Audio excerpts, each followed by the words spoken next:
Hello dear guys, आज हम बताने जा रहे हैं कि लोगों के अंदर में कितनी भ्रांतियां हैं। कुछ लोग सोचते हैं कि हम जितनी भी जीवन में गलतियां किए हैं, जितने भी हमारे पाप हैं, हम गंगा स्नान कर लें तो सारे पाप धुल जाएंगे। क्या ऐसा हो सकता है? क्या ऐसा हो सकता है कि कोई बहुत बड़ा मर्डरर, कोई बहुत बड़ा क्रिमिनल अयोध्या में जाकर उसके प्राण छूटते हैं, क्या वह सीधे साकेत चला जाएगा, भगवान के पास चला जाएगा? ऐसा नहीं हो सकता।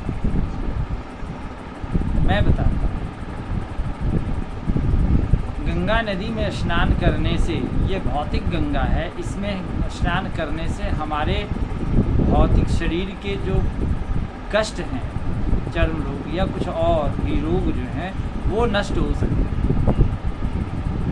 लेकिन हमारे पाप धुल नहीं सकते। जब गंगा स्नान करने, जब गंगा पुत्र भीष्म अपने पाप को नहीं धो सके, उन्हें भी कष्ट झेलना पड़ा, 6 महीना बानों की सेज पे रहना पड़ा, तो फिर सामान्य मनुष्य गंगा स्नान करके अपने पापों से कैसे मुक्त हो सकते? योग वशिष्ठ में एक जगह लिखा हुआ है कि इरा भागरथी गंगा पिंगला जमुना नदी, इरा भागरथी गंगा पिंगला जमुना नदी, तयोर मध्यगता नारी सुषुम्नाख्या च सरस्वती, त्रिवेणी संगमो यत्र तीर्थराज स उच्यते तत्र स्नानं प्रकुर्वते सर्व पापै प्रमुच्यते।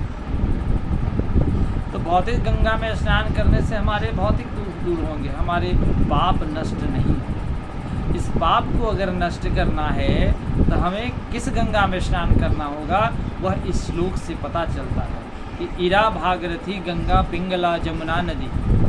ये इरा और पिंगला जो हमारी श्वास है, ये चलती है, और भ्रिकुटी के पास जब यह सरस्वती, सुषुम्नाख्या च सरस्वती, सुषुम्ना नारी को सरस्वती की संज्ञा दी गई है, और तीनों जब इस ललाट पे, भ्रिकुटी पर तीनों जब मिलते हैं तो वहाँ त्रिवेणी संगमो यत्र, वहाँ पर ही त्रिवेणी होती है, वही संगम है, और तत्र स्नानम प्रकुर्वते।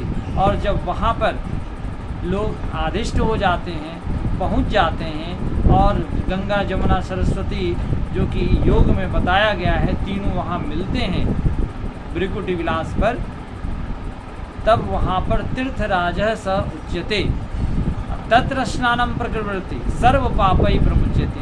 और वहाँ पर स्नान करने के बाद सारे पाप नष्ट हो जाते हैं, न कि इस भौतिक गंगा में, गंगा नदी में स्नान करने से पाप नष्ट होंगे। गंगा नदी में स्नान करने से हमारे भौतिक दुख दूर हो सकते हैं, लेकिन हमारे पाप नष्ट नहीं हो सकते। उसी तरह लोगों में अंधविश्वास है कि चलो अयोध्या में प्राण त्याग देंगे, ज़िंदगी भर उल्टा पुल्टा काम किया, अयोध्या में प्राण त्याग देंगे तो मोक्ष मिल जाएगा, क्योंकि रामायण में तो लिखा हुआ है कि अवध तजे पुनि नहीं संसारा।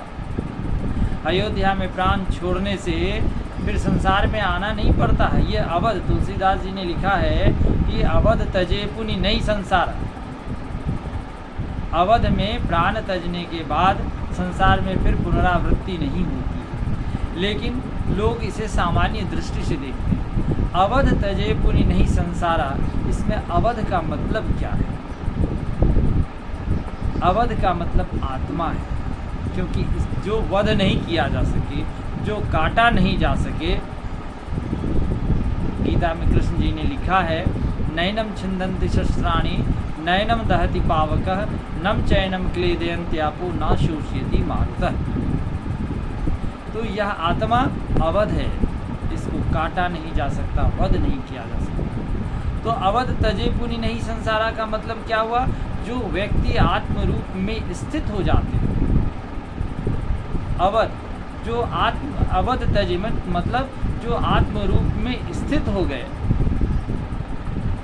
जिन्हें आत्म तत्व का ज्ञान हो गया, जिन्होंने आत्म तत्व में अपने आप को समाहित कर लिया, जिन्होंने अपने आत्म स्वरूप को पहचान लिया, सचमुच उसी ने परमात्मा को प्राप्त किया।